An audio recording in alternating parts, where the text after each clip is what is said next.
Andrey, Slavik, welcome to the podcast. Thanks for being on today. Appreciate you guys being here. Thank you for having us. Happy to be here. Now, are we actually recording right now? Man, we're live. We're always live. Oh, crap. I've been talking all kinds of crap about you. Okay. Well, that's what I was going to check later.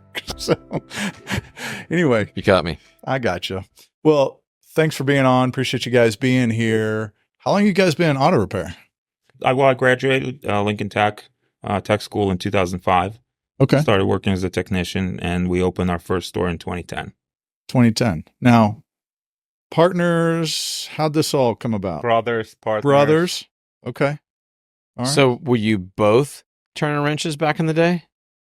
Yes. So I went to school for it. At the same time, he was going to an engineering school, and it wasn't supposed to happen, but we ended up being partners in auto repair. Okay. And Lord works in mysterious ways. And how did he talk you into not doing engineering? So I was working in the transmission shop while going to high school and college. Started from sweeping floors, ended up coming in whenever I want to just do diag work for them. And then, You were doing diag already in high school. Well, in college already. College. In high school, okay. I was still sweeping floors little by little, checking transmission, went all the way to rebuilding some of the units, making good units out of two bad ones, and fixing or finding the problems, what to fix. And I would tell older guys that were there what to fix while I went to college. Andrey always dreamed about starting a shop. It was never my dream. I didn't know what I wanted to do, so I stuck around in college for a while until I decided to go out of community college into engineering school. So I went to Temple University for mechanical engineering. And while working there, Andrey started a shop, brought me in to help him out through some issues with another partner, cousin of ours, who wasn't taking it too serious, who was supposed to be Andrey's. Never can trust the cousin. Yeah, it was supposed to be Andrey's partner. He ended up he still went on, but didn't have the money to put in to start a business, which we were started with pennies. I mean, yeah. But I had a little bit of money saved up, so I was going to borrow it to Andrey and go there to work with him. Mm. While working there, I got my engineering degree, went to an interview. At that point, I saw where we were going and kind of didn't want to get a job as an engineer. Even though it was 2009, nobody was hired. I went to one interview. He offered me a position. I said, I'll think about it. He goes, it's 2009. People are getting laid off that have experience as engineers, and you're just coming in. I'm offering you a job. I said, yeah, I'll still think about it. I'll let you know. And I never took the position and never looked back. Wow. That's awesome. So have you guys always worked well together as brothers? Absolutely not. we fought like cats and dogs from the beginning. In the very beginning, we had issues. We had another partner, which was our cousin. We always had a difference of opinion, and the cousin that was supposed to be a tiebreaker would just not. He would just stonewall and not say. And so basically, we came so close to splitting up so many times.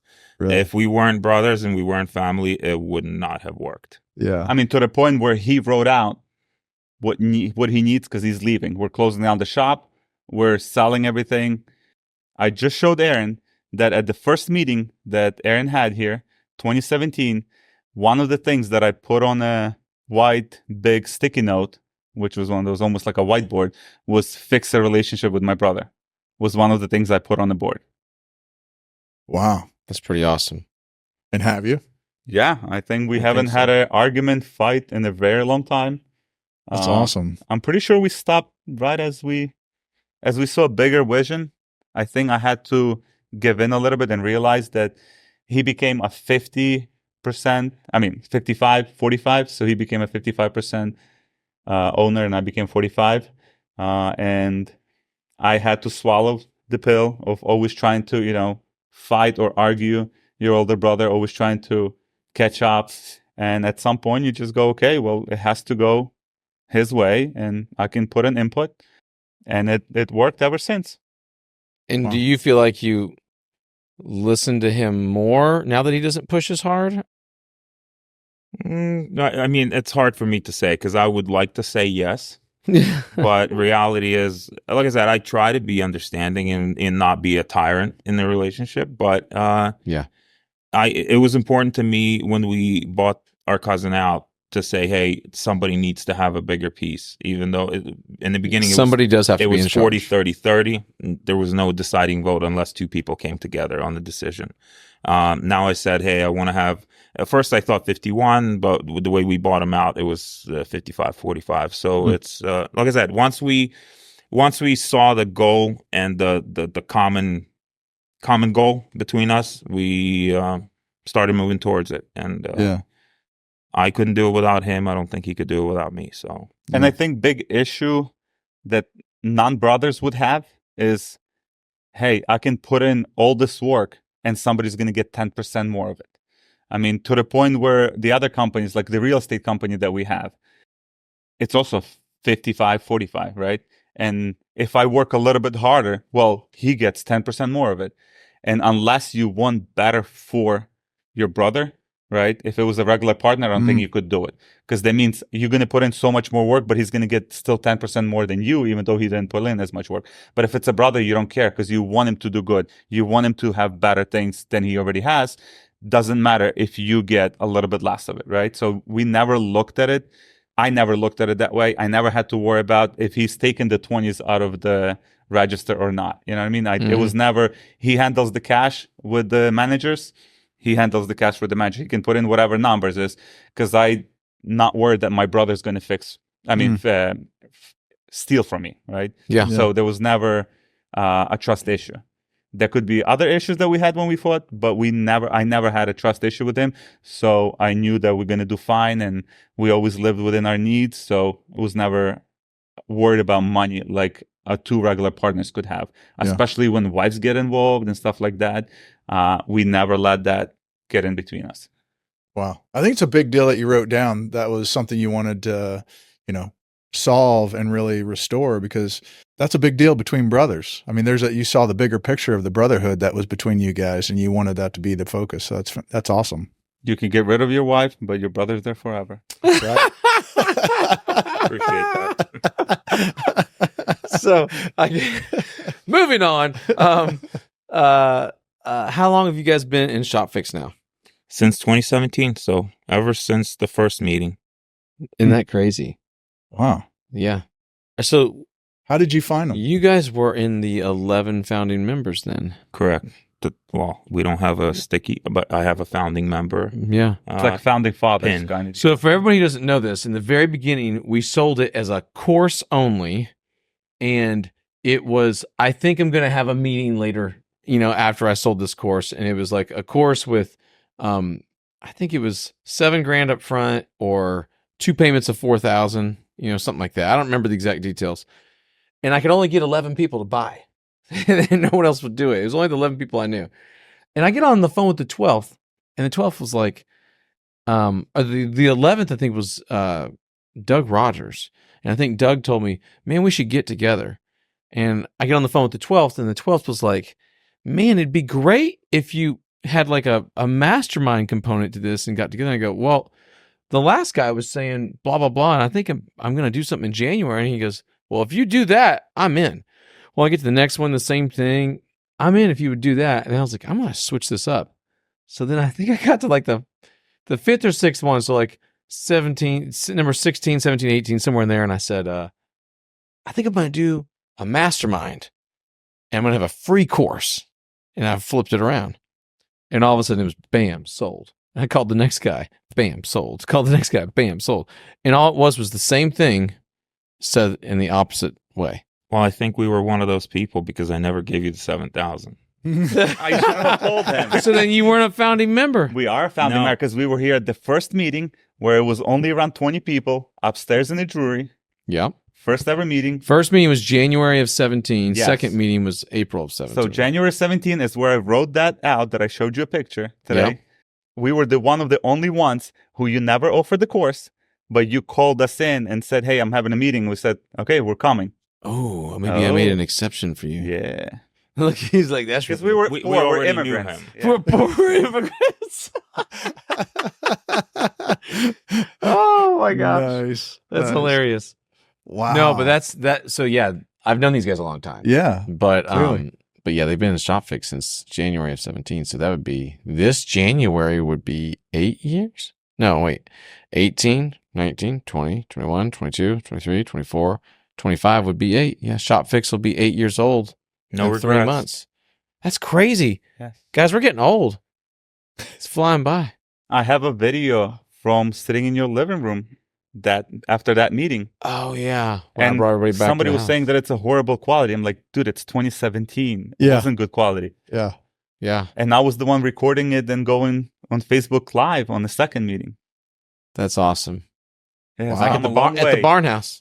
Yes. So you started as social media presence is what you did. I just went live because there was nobody who went live because there was only 20 people. Yeah. That's back when going live on Facebook was competing with that other one. What was it? I can't remember the name of the other one that did Facebook Lives. It was like Lighthouse or something. MySpace. No, that's what I was going to say.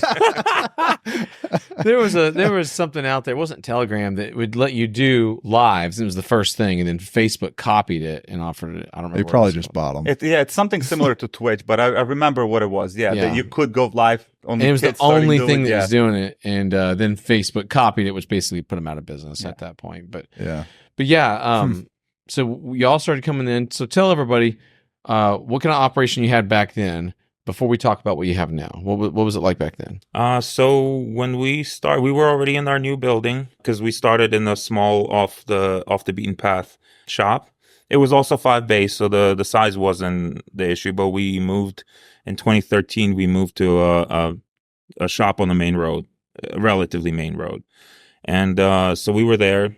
I remember Aaron coming out to us and saying, I think if you push it real hard, you can do $100,000 out of this place a month. And we got it to the point where myself on the counter with him and 2 other tags doing 179 out of it. So it was a proud moment to say, hey, we In your exceeded face. expectations. Yes. But yeah, it But was, what he's not humble saying beginnings. is the reason I said that wasn't because of their shop. It was because of the quality of the neighborhood at the time around the shop. Still same neighborhood. Actually, a little worse now. A The little parking worse. lot is still as small as it was. Yeah. What's wrong with the quality in the neighborhood? No, in all seriousness, it was just a neighborhood that was very, very, very high density. So there was a lot of possible business, a lot of competition. And in certain parts were nice, and in certain parts were not so nice, not very far from them. And I'm driving through this to get to them. So first I'm going, holy crap, there's cars everywhere. It's just people, people, people. But then you pass a shop, and then you pass in the shop, and you pass in the shop before you even get to them. And so you start realizing there was a lot of competition. And then there were parts that were very rough that you're like, okay, don't come here at night. I'll get mugged. But then, no, they did a great job. And you also remodeled it. Yeah. Put that new front door on it, set it all up. And I remember the first time I met these guys, I go in the office and there was like this 8-foot bird cage. It was 6 foot. Slight exaggeration. And is that bird still alive? No, she died during COVID. Oh, bummer. Sadly. But we did move her out of the office on his recommendation, and she moved to my house and lived with me for a while. Wow. And yeah, but that was our shop mascot basically, and she was and she would get loud, so it was a good idea to move her out. But yeah, it was taking up a lot of space in the office with the giant cage. Like she was big. What kind of bird are we talking about? It was a blue and gold macaw. Wow. So, A parrot. Yeah. They can be loud. It can be loud. Yeah. She can, repeat anything, including cuss words. So you got to be careful. nah, she was a good girl. That's funny. So yeah, I met these guys back then. It was awesome getting to meet them. They were very encouraging in the early days of Shop Fix. They were pushing me to also keep going for it. So it was awesome. But then you guys continued to grow. So before we talk about your growth, can you walk us through kind of your I love your belief around money. And I think a lot of people can learn from your belief around money. And I think we've joked around about it, but we've also talked a little bit serious about it in the past. Because you're immigrants, you came in here with a little bit more scarcity than somebody who's born here, and you worked a lot harder, and you also watched the money.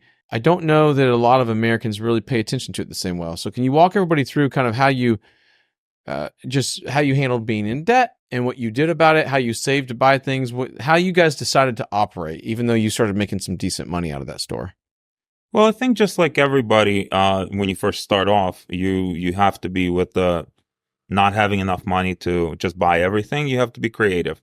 We decided from the beginning that we're not going to run. In our area, there are Russian and Ukrainian shops owners, and usually they run their shops out of their pocket. So if the pocket's fat and the cash is there, you're doing good. If not, it's not. And it's based all in your head, right? You just, you made this money, you're taking it home. From the beginning, I told Slavik, listen, we're going to do it right. We don't want to hide anything. We don't want to do cash. We want to have a good, honest business. And also not just we made this money, so we're taking it home. We're going to decide what we're going to make per week from the very beginning. Well, in the beginning it was zero, but later we decided, hey, no matter how much we made, this is our salary. This is what we're taking home, and everything else stays in the business for growth. When the time come to buy an alignment machine, we actually borrowed from my dad's retirement account and paid him back in a year, because everybody else was telling me 30% financing. And because we were new, we didn't have credit, and it was just terrible terms. So we talked our dad into borrowing the money, and we paid it back into his, I think it's IRA or whatever he had. And like I said, we just had to be very, very strict on how we handle cash. I always wanted to have reserves in the bank to make sure that we have enough for a rainy day. We didn't buy stuff for just because we bought stuff that we really needed, not just because we wanted it. And so that's how we continue. We have our obviously W-2 that we get, and we get owner's draw, but it's very structured. It's not like, hey, we did great this month, we're going to take more. We're still in the area where, like, hey, we're making, this is our salary, this is what we're making for, let's say, consulting fee, even if we're not working in the shop, but not running it from the feeling, hey, we did great, let's take more money. We try to be very strategic. Yeah. I always want money. He never gives me money. I kind of never even ask for it. We kind of like, he says, oh, I think we should start taking a little bit more. Okay, I guess I'm going to have to learn how to live with a little bit more. And what's crazy is that it works every time. You will spend exactly what you have. If you make a little bit more, you somehow live that it's just enough. If you make more over that, it's going to be just enough. It's really hard to start saving if you start just blowing all of it. Oh, I'm going to have a great month, so let me spend all the money. So I always learn how to live within my means. Aaron always talks about how he lived in a double wide for the longest time. Single wide, bro. Single wide. I give you more credit, I guess. And how there were 4th of July parties next to single wide when everybody else is living in the big house. And I even told that to a manager of ours recently, because he moved out of the city. He bought a big house. Yet me and Andrey still live in the city, on the same street, on the first house. We live actually a block and a half away from each other on the same street. And our father lives a block away from me on the same street. And yes, it's not the greatest neighborhood, but I don't ever have to worry about how I'm going to pay for my mortgage, because my mortgage and all the bills for the house are still, right now, it's less than a 1-bedroom apartment in my area. Yeah. So for me, I don't have to. And if we really wanted to move out and kind of stretch ourselves thin, worry about, is the next month going to be good? If we're going to have money to pay for the mortgages that we have now, huge ones. We don't ever want it to live within that fear. So we always kind of... Which is a negative and a positive, I think, because a lot of times I think that as a business owner, you should take risks. And I think a lot of times we play on the safe side. Maybe it comes from being an immigrant, maybe not. I don't know. But I wish I was more of a risk taker. But I feel like we do things that are like almost a sure thing. Like we were saving money in the business because we knew we wanted to buy another building. And if we didn't do that, if we just took the money, we would never have been able to expand to the second location the way we did. Or even that building, because the first building, the one that you visited, we didn't own it when we started ShopFix.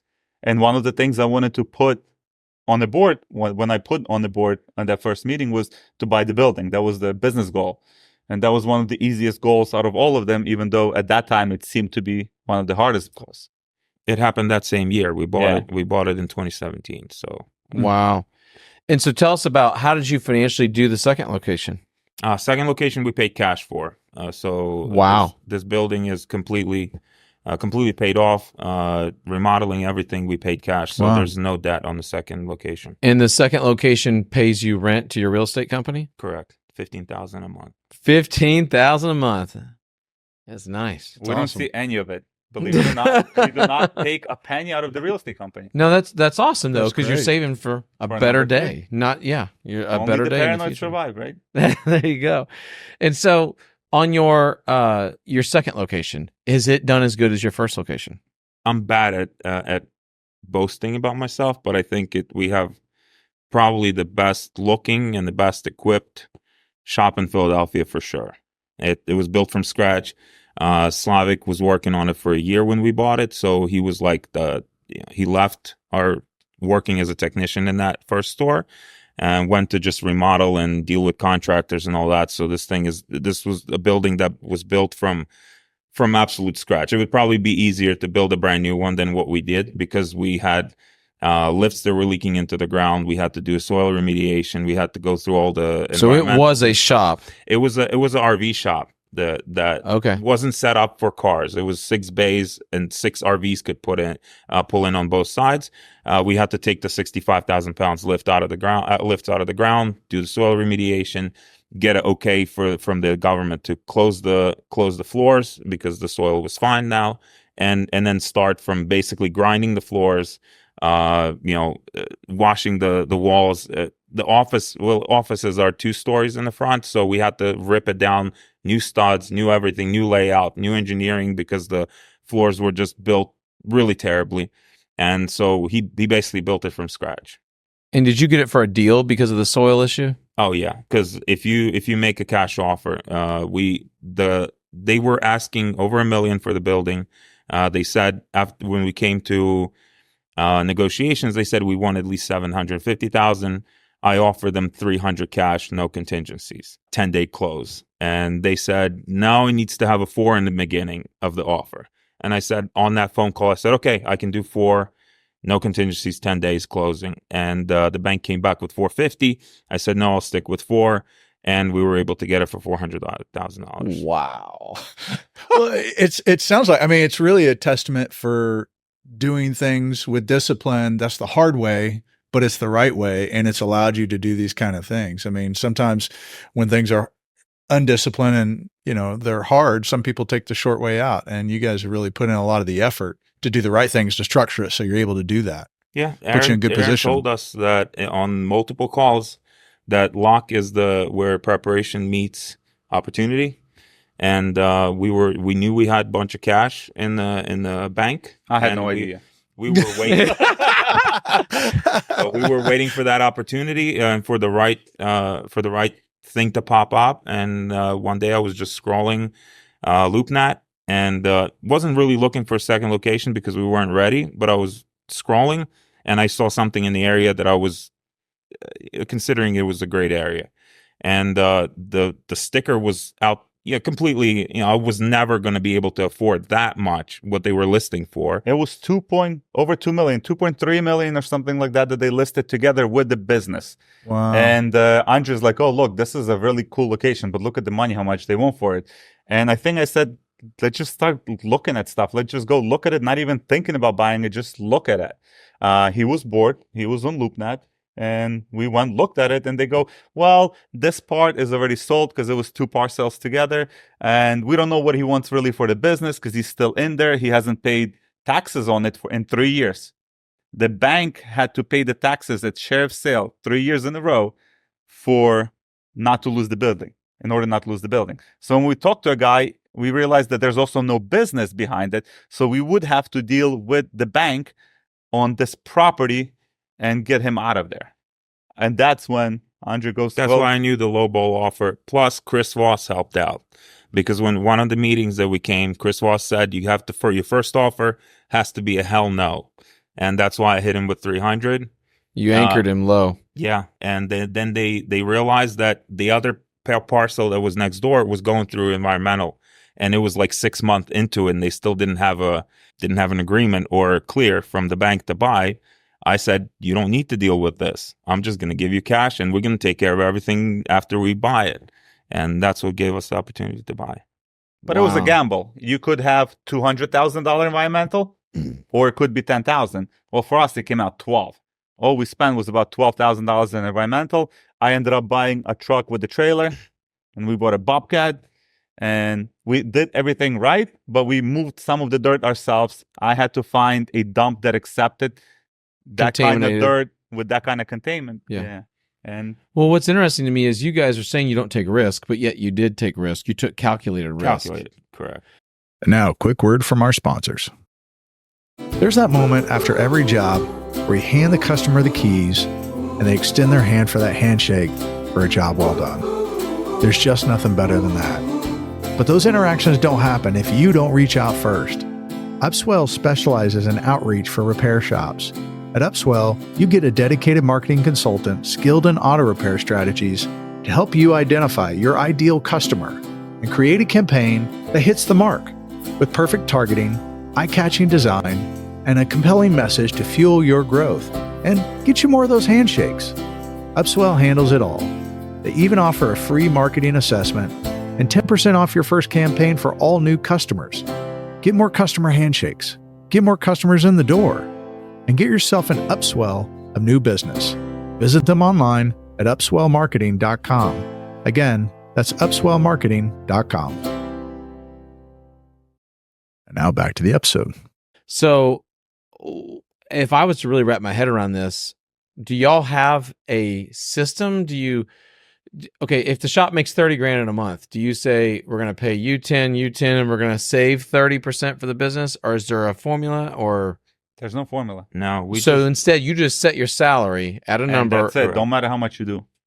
Got it. And then the business can make however much it wants to make until the two of you think that we need to give ourselves a raise. Correct. I think it's more when we decide that we need more, right? So if we can live on what we live now and still save, I have every month something left over. He has every month something left over, right? What's the point of raising the salary and have it go into your bank account into savings where it can stay in the business and it just be in the business savings, right? Yep. You're going to have less temptation to go do something stupid with it, right? Yeah. Your wife might think that you can afford a lot more purses now or something crazy like that, right? Here, she sees your account, but it's whatever it was slowly going up. Yeah, we're slowly saving. But if we really wanted to and go out and buy yourself, an $800,000 or $1 million house, we really could. We would just have to raise both of our salaries. But if we're not ready and we're not doing it right now, because right now the market is not where we want it to be, why keep the money in your own saving account if you can still keep it in a business? What kind of revenue is the second store doing now? We're still very low. We're just over 100. Got it. So it is. I mean, our expectations are way higher. Obviously, when we first opened, we wanted to do $2 million the first year. We ended up being right at $1 million. This year, we're going to finish up around 1.4, 1.5. So the growth is there, but it has been slower than we were expecting. And do you think that's because of the market or the competition or staffing? I noticed that, we were always overstaffed at first, and so we were losing a good chunk of money because our payroll was just so heavy in the beginning. What we found out from the area, the demographics look great, but I think the people that live there are very loyal to the shops they always go to, even though most of our shops in our area is 3-bay gas station. It's a very, I thought that this area deserved a shop that somebody pulls up and goes, wow, like this fits the neighborhood. And that's why we did it so nice. But now we're talking about that it might be even too nice because it seems like technicians get intimidated when they come in and they see where they need to work. So I thought it would work for us, and it's working a little bit against us. Now you got to throw some grease on the floor or something. Yeah, something. But no, we're still keeping it clean. No, keep it nice. Those neighborhood shops, customers do get loyal to those, though. Yeah. Because it's such a small crew, they've befriended everybody. We notice once we get the customer in and they see like the first experience, then we have zero problem retaining them. But it's hard to get them back. It's hard to get them in the first time. Well, it sounds like you're going to be scratching off 2 million or just under this next year. So if you keep up with the growth you just had this last year. Yes. It's going to be exciting. We're excited. Listen, if somebody I told Andrey that because when you're in it, you get a little bit discouraged and you're like, it's not hitting the goals. It's not doing this. It's not doing that. But I told Andrey, like, what if somebody just told you, hey, I opened up a shop and I did $1 million first year. And next year, I'm going to do almost 1.5, between 1.4 and 1.5. And you would think, wow, that's great, right? Great. There was a whole course that was sold at one point, 0 to $1 million. And you thought, wow, holy, this is great. Wow, somebody's going to open a shop and do $1 million first year. I understand the $1 million now is not the same as $1 million 3.5 years ago. Yep. But still, you would be kind of excited, like, hey, good job. But we look at it from inside and see how much more it could do and should do. And you kind of go, wow, we're losers, It's like, the hell. No, you're going to get it there. The fact that it was a from scratch shop and you get $1 million your first year, that's huge, guys. That's huge. Seriously. And the fact that you're tracking almost $1.5 million on your second year, you're doing great. Keep doing exactly what you're doing. Nice. Nice. So you guys have been in ShopFix since 2017, one of the founding members. Yes. What have you learned the most? What's changed the most throughout that time? It was going to be capped at 80 people. No, it was 100. I heard 80. It was 8 in there. It was 8 in there. No, I never said 80. Maybe somebody else said that. I don't. But like I said, it was going to be capped. It grew, right? Yeah. And we've never been disappointed. We have missed some meetings over the years because of other things that we could not overcome. So we missed a bunch of meetings, but we've never been disappointed any month that we're part of this, where we think that we have a great deal with the rate of 2017. Monthly rate. I was like, what are you talking about? Grandfather at $60 a month. That's right. He put you on salary. He did. He locked you down. Holy crap. I didn't even realize it. That's awesome. Yeah. And even our employees said that, hey, listen, every time you guys go, we see a bump in sales and bump in everything. And it's like you come in different. A lot of stuff, when you've been in ShopFix for so long, a lot of stuff repeats itself, right? But you got to realize that, hey, you have to go back most of the time to basics, like Aaron says. You keep forgetting stuff. You go here and you see guys that are doing better than you, and you want to catch up to them. You meet new people all the time and you want to be like them or beat them, right? So it's always a small little competition. It reminds you why you're doing certain things. It reminds you that a lot more is possible. So coming to these things definitely gets you re-energized and puts stuff in perspective, kind of wakes you up again. Every day when you were in the same business, we just stay there. We don't look at the big picture. We don't zoom out and look at our business from outside. Even though we do need to do, little things and come in and watch. Andrey always comes in and says, hey, you have to put yourself in the eyes of customer. Come in and it's like, hey, why is there paper?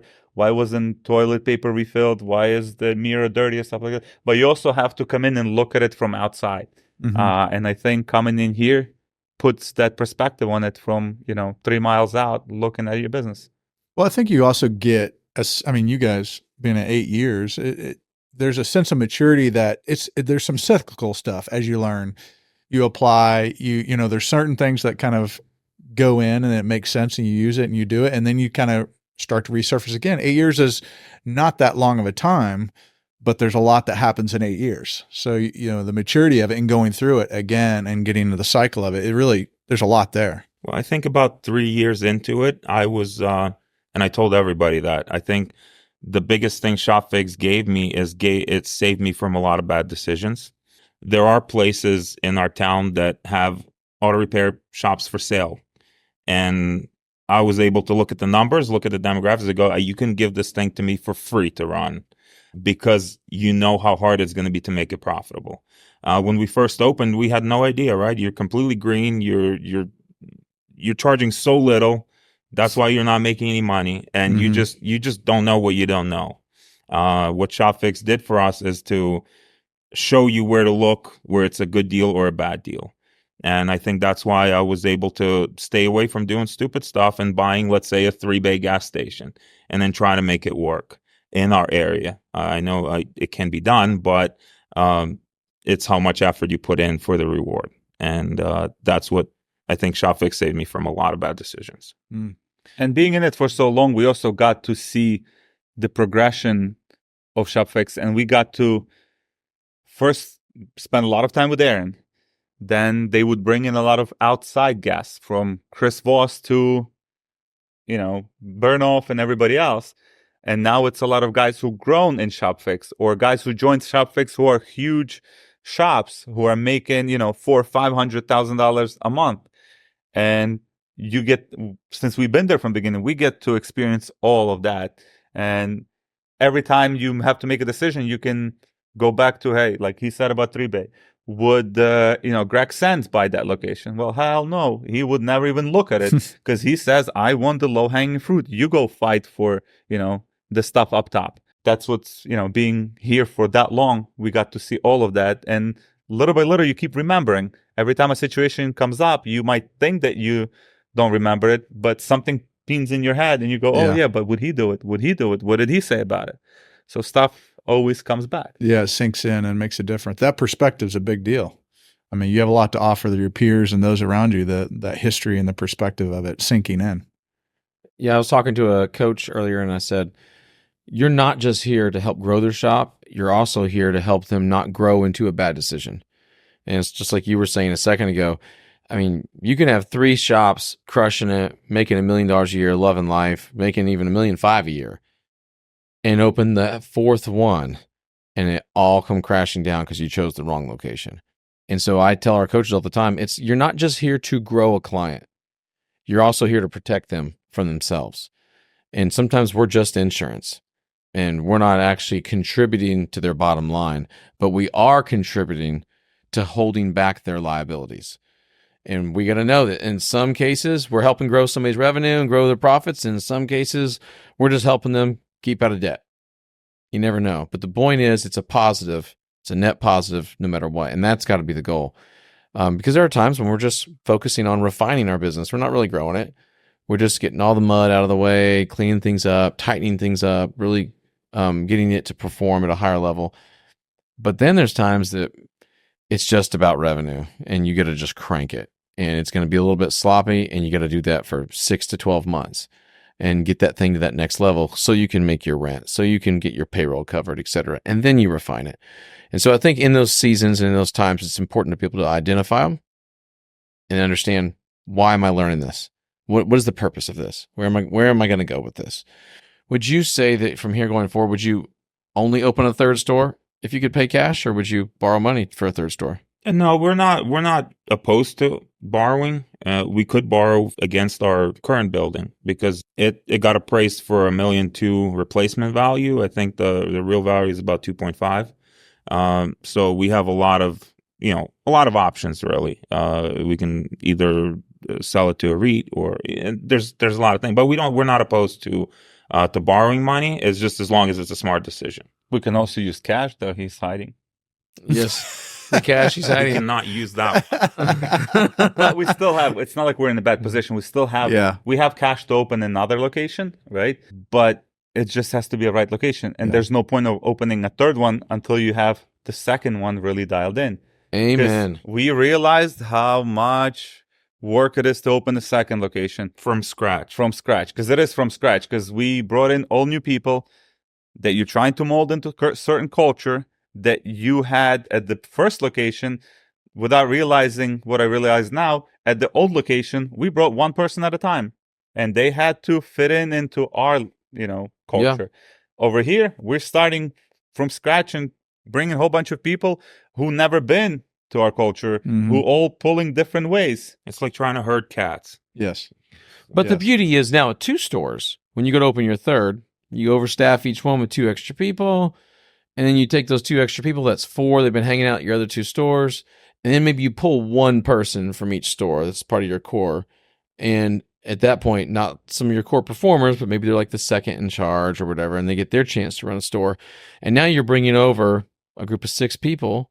Hopefully 2 of them have been with you long term, and the other 4 have been with you for a few months while you're training them. And they're going to walk in, and it won't be as difficult.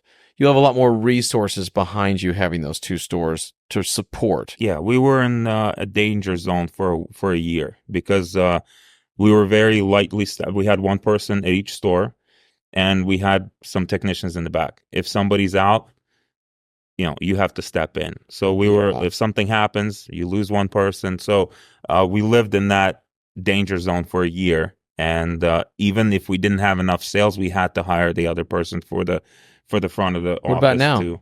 Right now we have 2 at each stores. So you're not on the front, neither of you on the front counters? No, we're not. So, but we're having issues with technicians right now, so Slavik has to step in at the new store while we're trying to hire an A-level technician. But at my original store, I spend 20 to 30 minutes in the morning, talk to the guys, grab the paperwork, and I leave to the what we set it up as a corporate store because it has room for an office. All the bookkeeping I do from there, and everything I do from there. So literally, I spend half an hour at our original store. We have an amazing manager there that I couldn't be more proud of, and he's just running everything exactly the way we want to. And you're doing the accounting. Yes. Okay. I'm glorified bookkeeper, basically. Glorified bookkeeper. But I like to think about it that I have my finger on the pulse of the business really well because I know exactly where the money are going, where it is, how we're doing. And like I said, the first store is just running on its own, which is amazing. That's awesome. That is awesome. Well, and a lot of what you guys have done has given you a lot of flexibility for the future. So that's fantastic too. You have options. And one thing I wanted to bring up, we brought Chris, our manager from our original store, to the last meeting in Shop Hackers, and he was great before, but he totally bought in. It just started being a different person. Like I said, it's just wow. He's a very young 20. I think he's 23 or 24. But just hungry. But he's just so organized and so great as a manager of that store that I don't have to worry about at that store at all. Somehow at that meeting, he got the confidence now to talk to a 52-year-old and tell them, stop crying, get a next ticket, and hear your crap. Wow. For a 23-year-old, where before he would struggle with that, he just changed. Wow. It took 1 meeting, so. That tells you right there, if you're a member of ShopFix, bring your staff. At least bring your leaders. Bring the ones that are worth bringing to. You don't want to bring everybody, but bring the ones that are already great, and it's going to make them amazing. That's fantastic. That's a great point. Bring the ones that are already great. Guys, thanks so much for being on. This has been awesome talking to you, getting to hear your experience. So it's our pleasure. Yeah. Well, if you guys are ever, whoever's listening, if you want to be inspired by saving money and being frugal and doing the right thing and countering risk with a lot of cash in the bank, so that someday you can be on the phone with a bank and go, no, 400's it. That's pretty awesome. It felt great. I bet it felt great. Thank you guys. Appreciate you. Thank you for having us.